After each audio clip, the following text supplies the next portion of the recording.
Hello friends, स्वागत करता हूं आपका मेरे इस YouTube channel let's learn English. दोस्तों, इसका जो पहला नाम था इस यूट्यूब चैनल का इंग्लिश हिंदी ट्रांसलेशन, अब इसका नाम बदल करके लेट्स लर्न इंग्लिश कर दिया गया है। ठीक है दोस्तों, तो आइए दोस्तों हम लोग ग्रामर सेक्शन में एक नए फंक्शन का हम लोग यूज पढ़ेंगे जिसका नाम है देयर। देयर का यूज कहाँ होता है इसको हम लोग जानेंगे। ठीक है, तो देयर, कई लोगों के मन में यह भ्रांतियाँ बनी रहती हैं कि देयर का यूज एक्चुअली होता कहाँ है। आज मैं आप लोग के मन में जो भी दिक्कत है देयर का, वो सारे दिक्कत को मैं दूर कर देता हूँ। और मैं बता दूँ आप लोग, इसके बाद कोई और वीडियो चाहे देखें चाहे ना देखें, लेकिन मैं इस वीडियो में पूरी कॉन्सेप्ट को क्लियर करा दूंगा। ठीक है दोस्तों, तो चलिए हम लोग स्टार्ट करते हैं यूज़ ऑफ देयर। तो पहले हम लोग बेसिक समझ लें। ये रूल थोड़ा ये एडवांस का है, इसका आगे का है, लेकिन पहले हम बेसिक देख लेते हैं। ठीक है, देखिए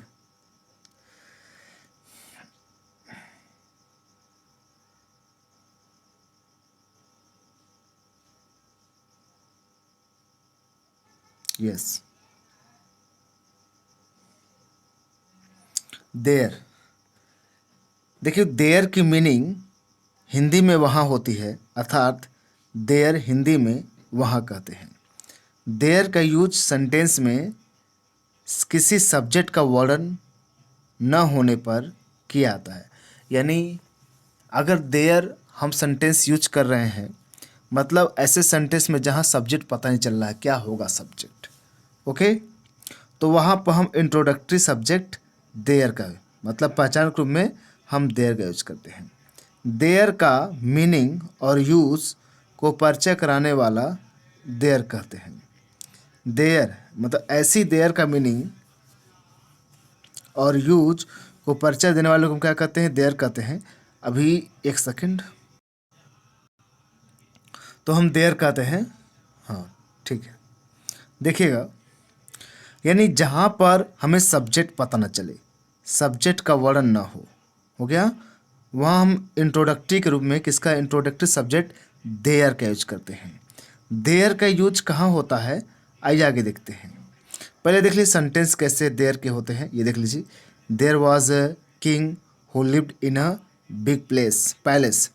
देयर वॉज अ किंग, एक राजा था, हु लिव्ड जो रहता था, इन अ बिग पैलेस एक बड़े महल में। There was a poor shepherd, हो गया। There is a girl in the village. There was a saint who lived in a hut, hut मतलब झोपड़ी होता है। There was a crow who was searching water. ठीक है, यानी यहाँ पर आप देख रहे हैं देयर यूज है, यहाँ पर देयर यूज हुआ है, यहाँ पर भी देयर, यहाँ पर देयर, यहाँ पर देयर, हो गया। तो ऐसे सब्जेक्ट में हम देयर तो लिख दिया हुआ है यहाँ पर, लेकिन देयर का सही जगह यूज कहाँ होता है। ठीक है, अब देखिए इस लाइन को हम पढ़ते हैं, अभी अब क्लियर हो जाएगा। ऊपर दिए गए सभी वाक्य किसी न किसी कहानी की शुरुआत करते हैं और हमें इन बातों से पता चलता है कि इन वाक्यों में किसी व्यक्ति की बात हो रही है। ठीक है, जैसे एक राजा था, जैसे मैं देयर वॉज अ किंग, एक राजा था, तो व्यक्ति है, वस्तु की बात हो रही है, जानवर की बात हो रही है, पक्षी की बात आदि का कहीं न कहीं होना या ना होना पाया जा रहा है। यह जरूरी नहीं है कि हम देयर का प्रयोग केवल कहानियों में कर सकते हैं, देयर का प्रयोग हम आम बोलचाल की भाषा में भी करते हैं। ठीक है, तो देयर का यूज में जब किसी चीज़ को रिप्रेजेंट करना हो, दिखाना हो, शो करना हो, तो वहाँ हम क्या कर सकते हैं? देयर का यूज कर सकते हैं। देयर का अर्थ क्या होता है? वहाँ, उस स्थान पर, उस जगह पर, उस बिंदु पर, उस बात पर या उस तथ्य पर, इसका अर्थ होता है देयर का। ठीक है, अब मेरी बात सुनिएगा। देयर का पहला यूज आप ये पढ़ेंगे किसी वस्तु को दिखाने के लिए, बताने के लिए, शो करने के लिए। जैसे यह कहते हैं ना, यह एक गाय है, देर इज अ काउ। जैसे यहाँ पर ना किस चीज़ को बताने के लिए देर इज अ काउ हो गया, शो करने के लिए, यानी पहला है हमें दिखाने के लिए, शो प्रदर्शित करना होता है, प्रदर्शित करने के लिए। छत पर कोई है, यानी किसी को प्रेजेंट करने के लिए, उपस्थिति दिखाने के लिए। There is someone on the roof, there is someone on the roof, ठीक है, छत पर कोई है। एक राजा था, देयर वॉज अ किंग, यानी किसी व्यक्ति, वस्तु, जानवर, पशु पक्षी, किसी भी व्यक्ति या नाम को, किसी भी चीज़ को हम प्रदर्शित करने के लिए, क्या करने के लिए, प्रदर्शित करने के लिए, उसको दिखाने के लिए, शो करने के लिए हम क्या करते हैं, वहाँ पर यूज़ ऑफ देयर करते हैं। क्या करते हैं, देयर का यूज करते हैं। There is a cow, there is someone on the roof, there was a king, ठीक है। एक किसान था, देयर वॉज अ फार्मर। यहाँ पर किस चीज़ को बताने के लिए ना, ये रूल नंबर 1 है, अब इसे रूल नंबर 1 कह सकते हैं, ठीक है। इस रूप में हम समझ सकते हैं, यानी किसी व्यक्ति, वस्तु, स्थान को प्रदर्शित करने के लिए, रिप्रेजेंट करने के लिए हम क्या करते हैं, देयर का यूज करते हैं। तो there is a cow, there is someone on the roof, there was a king, there was a farmer. Next हम लोग आगे बढ़ते हैं। कुछ था, देयर वॉज समथिंग, कुछ था, यानी कुछ को रिप्रेजेंट करने के लिए देयर वॉज समथिंग, पास्ट की बात है। कोई है, देयर इज समबडी, कोई है मतलब कोई है, देयर इज समबडी, हो गया।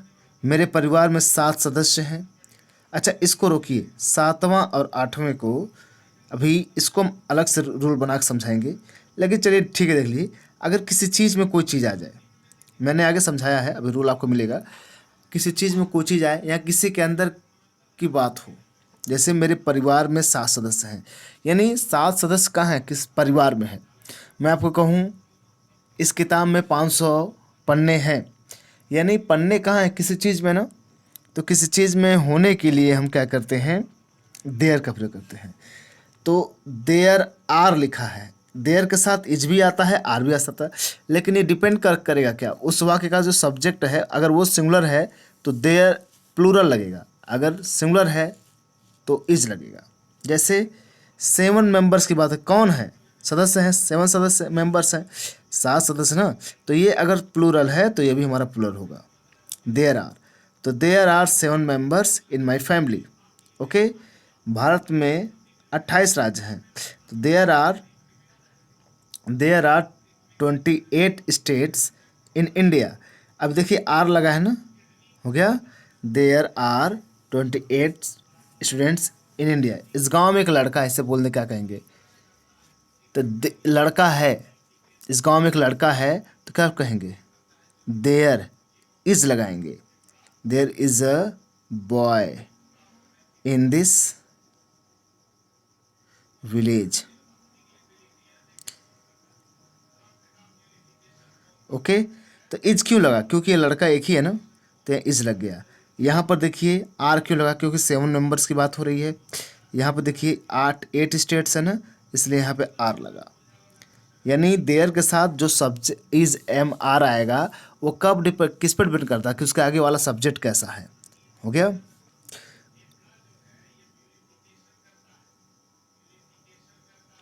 आगे बढ़ते हैं हम लोग।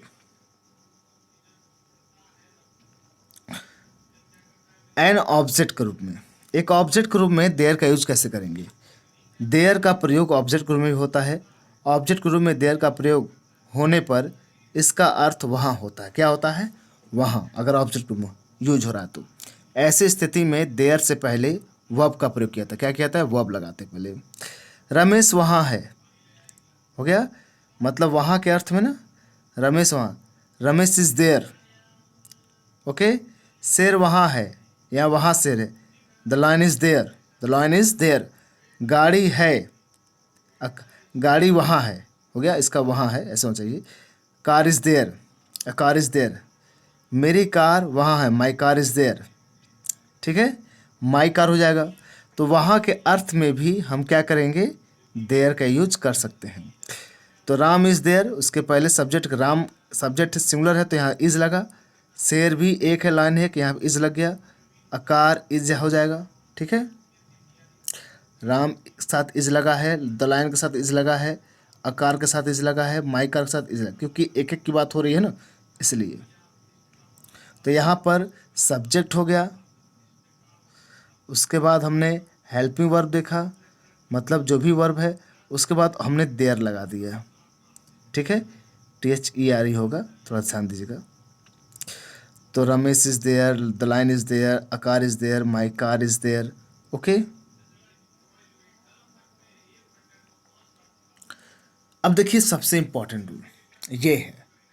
सबसे इम्पॉर्टेंट रूल यहाँ पर ये है जो मैंने भी समझाया है।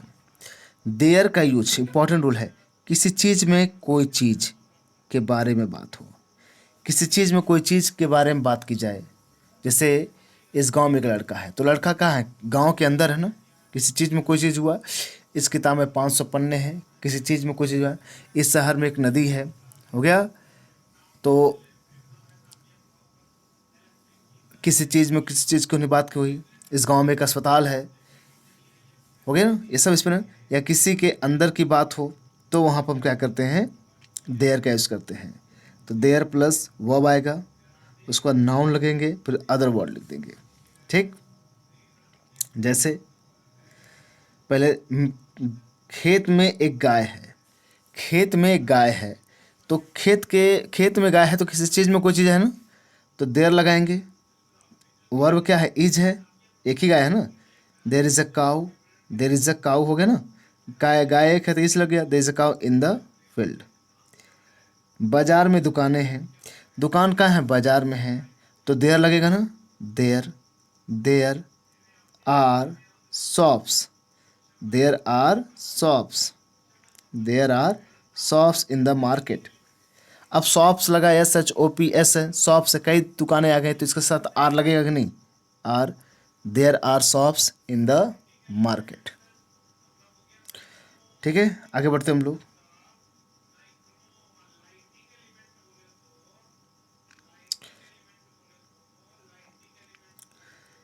गली में लोग हैं, गली में, स्ट्रीट बोलते हैं, तो गली में लोग हैं, यानी लोग कहाँ हैं, गली के अंदर है, यानी कि किसी चीज़ में कोई चीज़ है, तो देयर हो गया।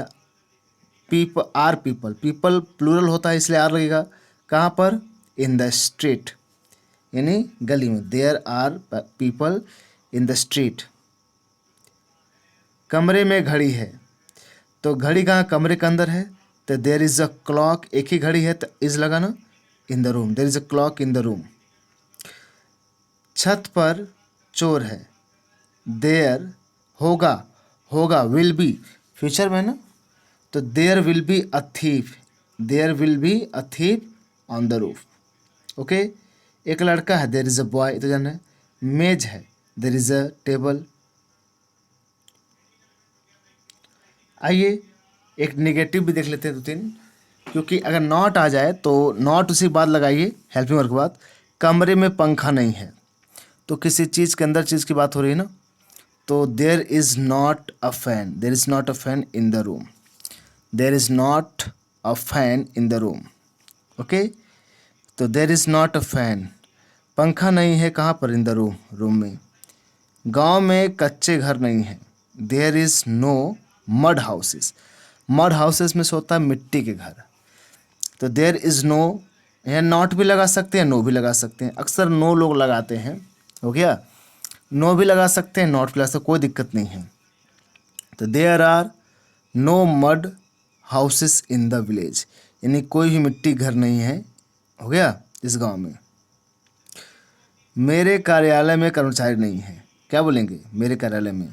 There are no workers in my village, there are no workers in my village, मेरे कार्यालय में कर्मचारी नहीं है। देयर आर नो वर्कर्स, कोई मतलब कई वर्करों की बात हो रही है ना, तो आर लगेगा कि नहीं यहाँ पर। कहाँ पर, इन माई ऑफिस। तुम्हारे गांव में पेड़ नहीं हैं, तो there are no trees in your village, भाई तुम्हारे गांव में है ना, हो गया, उसकी बात कर रहा है। There is no trees in your village. Okay, उसके बाग में कई पौधे नहीं हैं। There are not many plants in his garden. There are not many plants माने कई पौधे, हो गया, नॉट तो नहीं है, कहाँ पर, इन द गार्डन। ओके,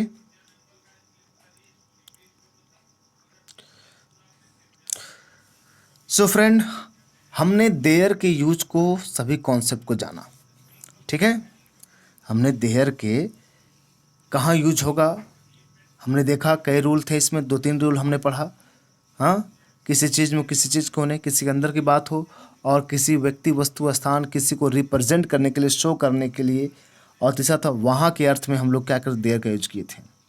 ठीक है दोस्तों, तो आशा करता हूँ आप लोग को पूरी बात समझ में आई होगी। यदि आपको अच्छा लगा दोस्तों तो आप वीडियो को जरूर लाइक करिएगा, चैनल को जरूर सब्सक्राइब करिएगा। अगर आपके दोस्त भाई बहन हैं वही पढ़ना चाहते हैं तो बिल्कुल इस चैनल से जुड़िए। ठीक है, और पूरे ग्रामर को सीखे यहाँ पर।